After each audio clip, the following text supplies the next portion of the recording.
प्रेम के बोल। एक गांव में एक मजदूर रहा करता था जिसका नाम हरीराम था। उसके परिवार में कोई नहीं था। दिन भर अकेला मेहनत में लगा रहता था।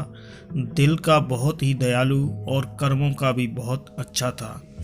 मजदूर था इसलिए उसका भोजन उसे मजदूरी के बाद ही मिलता था। आगे पीछे कोई नहीं था इसलिए वो इस आजीविका से संतुष्ट था। एक बार उसे एक छोटा सा बछड़ा मिल गया। उसने खुशी से उसे पाल लिया और उसने सोचा आज तक वो अकेला था, अब वो इस बछड़े को अपने बेटे के जैसे पालेगा। हरीराम का दिन उसके बछड़े से ही शुरू होता और उसी पर खत्म होता। वो रात दिन उसकी सेवा करता और उसी से अपने मन की बात करता। कुछ समय बाद बछड़ा बैल बन गया। उसकी जो सेवा हरीराम ने की थी उससे वो बहुत ही सुंदर और बलशाली बन गया था। गांव के सभी लोग हरीराम के बैल की ही बातें किया करते थे। किसानों के गांव में बैल की भरमार थी, पर हरीराम का बैल उन सब से अलग था। दूर दूर से लोग उसे देखने आते थे। हर कोई हरीराम के बैल के बारे में बातें कर रहा था। हरीराम भी अपने बैल से एक बेटे की तरह ही प्यार करता था। भले ही खुद भूखा सो जाए लेकिन उसे हमेशा भरपेट खिलाता था। एक दिन हरीराम के स्वप्न में शिव का नंदी बैल आया। उसने उससे कहा कि हरीराम, तुम एक निस्वार्थ सेवक हो। तुमने खुद की तकलीफ को छोड़कर अपने बैल की सेवा की है, इसलिए मैं तुम्हारे बैल को बोलने की शक्ति दे रहा हूँ। इतना सुनते ही हरीराम जाग गया और अपने बैल के पास गया। उसने बैल को सहलाया और मुस्कुराया कि भला एक बैल बोल कैसे सकता है। तभी अचानक आवाज़ आई, बाबा, आपने मेरा ध्यान एक पुत्र की तरह रखा है। मैं आपका आभारी हूँ और आपके लिए कुछ करना चाहता हूँ। यह सुनकर हरीराम घबरा गया। उसने खुद को संभाला और तुरंत ही बैल को गले लगाया। उसी समय से वह अपने बैल को नंदी कहकर पुकारने लगा। दिन भर काम करके आता और नंदी से बातें करता। गरीबी की मार बहुत थी। नंदी को तो हरीराम भरपेट देता था लेकिन खुद भूखा सो जाता था। यह बात नंदी को अच्छी नहीं लगी। उसने हरीराम से कहा कि वो नगर के सेठ के पास जाए और शर्त रखे कि उसका बैल नंदी 100 गाड़ी खींच सकता है और शर्त के रूप में सेठ से 1000 मोहरें ले लेना। हरीराम ने कहा, नंदी, तू पागल हो गया है। भला कोई बैल इतना भार वहन कर भी सकता है। मैं अपने जीवन में खुश हूँ, मुझे यह नहीं करना। लेकिन नंदी के बार बार आग्रह करने पर हरीराम को उसकी बात माननी पड़ी। एक दिन डरते डरते हरीराम सेठ दीनदयाल के घर पहुँचा। दीनदयाल ने उससे आने का कारण पूछा। तब हरीराम ने शर्त के बारे में कहा। सेठ जोर जोर से हंसने लगा। बोला, हरीराम, बैल के साथ रहकर क्या तुम्हारी मति भी बैल जैसी हो गई है? अगर शर्त हार गए तो 1000 मुहर के लिए तुम्हें अपनी झोंपड़ी तक बेचनी पड़ेगी।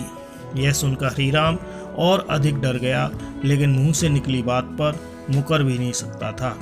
शर्त का दिन तय किया गया और सेठ दीनदयाल ने पूरे गांव में ढोल पिटवाकर इस प्रतियोगिता के बारे में गांव वालों को खबर दी और सभी को यह अद्भुत नज़ारा देखने बुलाया।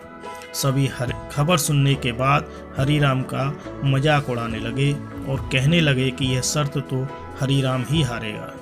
यह सब सुनकर हरीराम को और अधिक डर लगने लगा और उससे नंदी से घृणा होने लगी।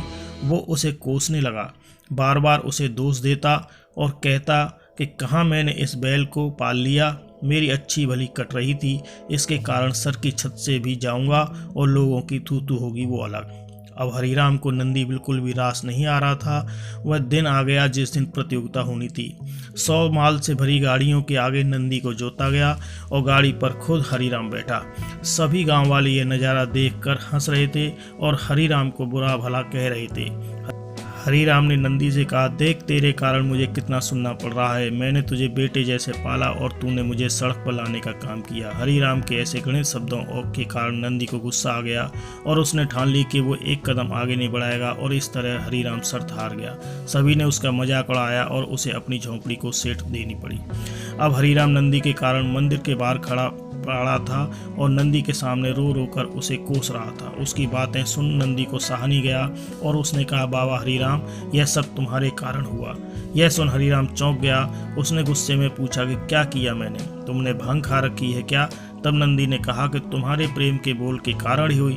भगवान ने मुझे बोलने की शक्ति दी और मैंने तुम्हारे लिए यह सब करने की सोची, लेकिन तुम उल्टा मुझे ही कोसने लगे और मुझे बुरा भला कहने लगे। तब मैंने ठानी मैं तुम्हारे लिए कुछ नहीं करूँगा। लेकिन अब मैं तुमसे फिर से कहता हूँ कि मैं 100 गाड़ियाँ खींच सकता हूँ। तुम जाकर फिर से शर्त लगाओ और इस बार अपनी झोंपड़ी और 1000 मोहरें की शर्त लगाना। हरिराम वही करता है और फिर से शर्त के अनुसार 100 गाड़ियां तैयार कर उस पर नंदी को जोता जाता है और फिर से उस पर हरिराम बैठता है और प्यार से सहलाकर उसे गाड़ियां खींचने कहता है और इस बार नंदी यह कर दिखाता है, जिसे देख सब स्तब्ध रह जाते हैं और हरिराम शर्त जीत जाता है। सेठ दीनदयाल उसे उसकी झोंपड़ी और 1000 मोहरें देता है। कहानी की शिक्षा। प्रेम के बोल कहानी से यही शिक्षा मिलती है कि जीवन में प्रेम से ही किसी को जीता जा सकता है। कहते हैं प्रेम के सामने ईश्वर भी झुक जाता है, इसलिए सभी को प्रेम के बोल ही बोलना चाहिए। दोस्तों, कहानी पसंद आई हो तो प्लीज़ लाइक करें, चैनल को सब्सक्राइब करें। जय हिंद, वंदे मातरम।